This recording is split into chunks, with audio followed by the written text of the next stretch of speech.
Olá, sou o professor Marco Pereira do site estudofq.pt. Vamos falar dos erros nas medições. Por mais sofisticado que seja o aparelho, por mais adequada que seja a técnica e por mais experiente que seja o operador, é impossível obter uma medida sem que ela venha acompanhada por uma incerteza. Qualquer medição que fazemos no laboratório terá sempre erros de medição ou erros experimentais. Então, vamos ver que tipos de erros existem. Nós temos um erro sistemático. Eles resultam de perturbações que influenciam todas as medidas no mesmo sentido. Então, todas as medidas no mesmo sentido são os sistemáticos e podem ser corrigidos se a causa for eliminada. Por exemplo, calibrar um aparelho. Aqui, o erro sistemático, por exemplo, é a pessoa medir sempre na mesma balança e ela não está calibrada e acaba por dar sempre mais 2 kg. Acaba por estar sempre a dar valores maiores. Situações típicas é uma calibração incorreta, uma posição inadequada, temperatura ambiente que não é a que foi calibrado os aparelhos e então as medições ficam afetadas sempre com o mesmo erro. No caso de erros aleatórios ou também chamados de acidentais, estes resultam de fatores ocasionais que não podem ser controlados, não podem ser completamente eliminados, embora possam ser minimizados. Nos erros aleatórios, nós fazemos então vários ensaios, 3 ou 5, e fazemos a média dos valores lidos e acabamos por minimizar desta forma os erros aleatórios. A limitação na capacidade da visão humana pode ser um dos problemas. Flutuação de temperatura, que ela esteja sempre a subir e a descer, mas não neste sentido em que será sempre sistemático, que for uma temperatura sempre constante. A limitação do aparelho de medição, que pode também estar a dar alguns problemas aleatórios. Exatidão e precisão. Então vamos ver aqui em mais concreto. Isto tem a ver com estes erros sistemáticos ou aleatórios. Sistemático tem a ver com a exatidão e a precisão tem a ver com eles serem ou não mais aleatórios. Então, aqui precisão indica a proximidade entre valores medidos obtidos por medição repetida do mesmo objeto ou objetos semelhantes. Nós podemos ver aqui que os valores são bastante precisos, eles batem sempre no mesmo sítio, mas não são exatos. Nós queríamos que fosse este o valor, que isto é o valor certo, então eles não estão a coincidir com o valor certo, então são pouco exatos. A exatidão indica a proximidade entre o valor medido e o valor verdadeiro. Aqui a proximidade é maior, os valores são muito exatos. Em relação à precisão, também é muito preciso porque aqui posso ter a mesma exatidão, mas pouca precisão. Temos os valores muito dispersos, mas podemos ver que a média deles vai dar ali o valor que nós então vamos dizer que é exato e que coincide com o valor correto. Neste caso temos pouca precisão e a média será mais ou menos aqui, também será pouco exato.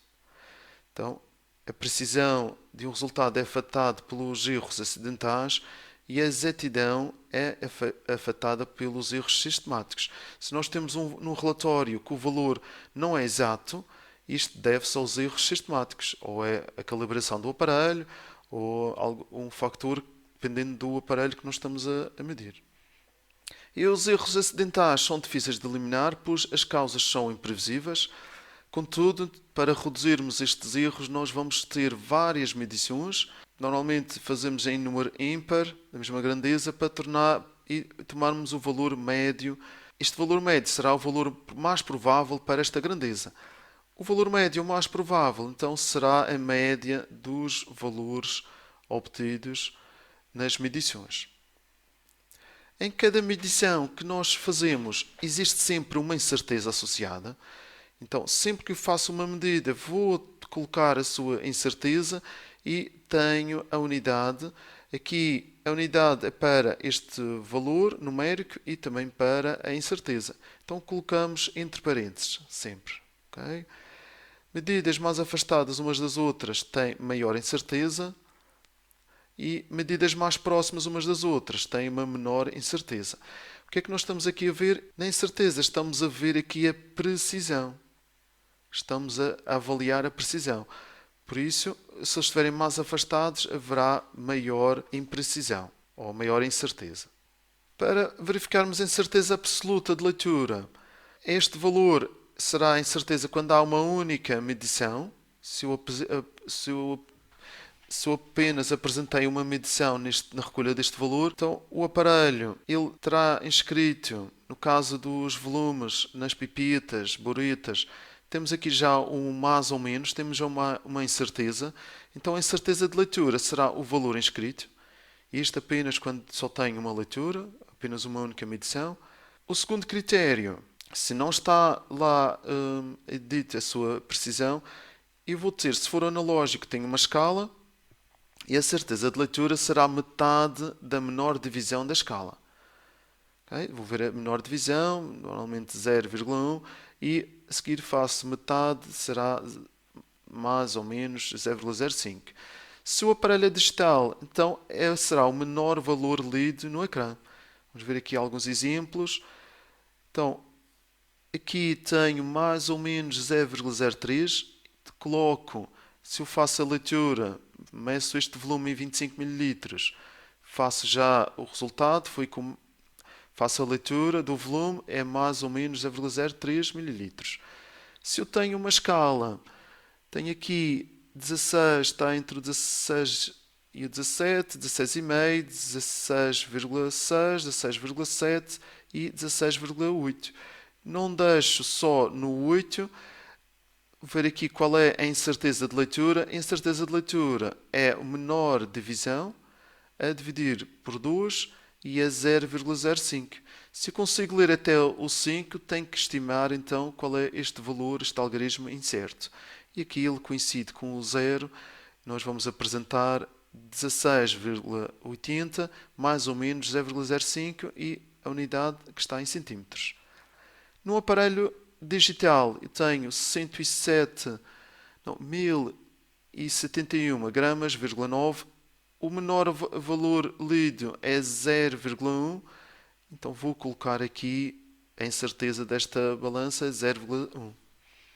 Quando eu tenho várias medições, tenho que ver, para saber a incerteza absoluta do valor mais provável, tenho que ver os desvios que são feitos em relação à média.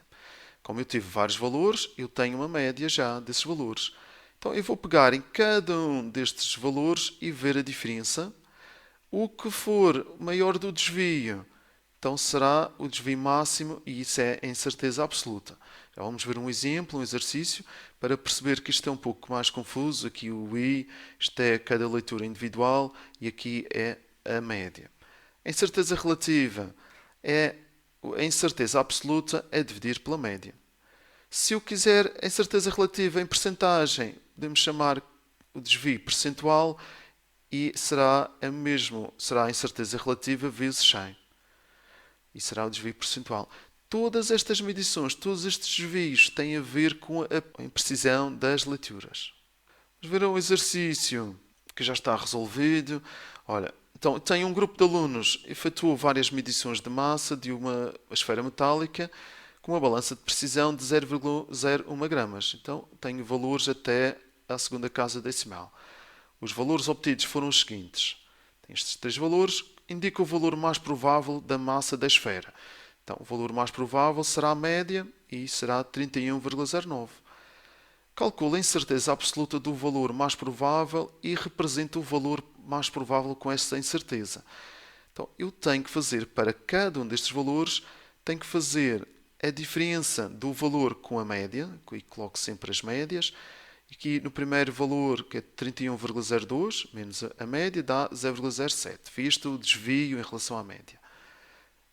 Este 31,20 menos 31,09, ele desviou-se 0,11 e este valor 31,05 menos 31,09 desviou apenas 0,04.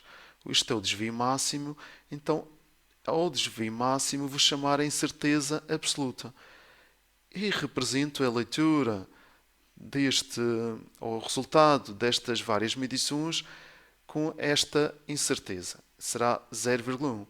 O que é que isto significa? Eu consegui obter no laboratório aqui este valor médio, mas eu tenho valores registados até o 31,20, que é o somando. Tenho aqui até mais 0,11 e tenho menos 0,11 para uma incerteza. Então consigo ter os valores dentro desta incerteza e que serão os valores mais prováveis para esta medição. A incerteza relativa será então a incerteza absoluta, que é 0,11, a dividir pela média, e tenho aqui este valor. Se eu quiser saber o desvio percentual, calculava em percentagem e daria 0,35%, que não era um desvio assim muito grande. Em relação à exatidão, posso calcular o erro percentual e vou ver se o valor que eu retirei está próximo ou não do valor verdadeiro. E o erro de medição aqui será o valor medido menos o valor verdadeiro. Para saber o erro percentual, será o valor medido ou o valor obtido na média, menos o valor verdadeiro. Tem que saber qual é o valor verdadeiro, o que devia ter dado, a dividir pelo valor verdadeiro. Este valor verdadeiro chamamos valor de referência ou padrão e muitas vezes também chamamos valor tabelado, que é a referência que nós temos como o valor certo. Quando se realizam várias medições e não se conhece o valor de referência, não se apenas pode calcular a incerteza relativa desse valor. Bem, se ficou alguma dúvida, deixem nos comentários. Deixo mais alguns vídeos para estudarem para o teste. E até já. Estamos juntos.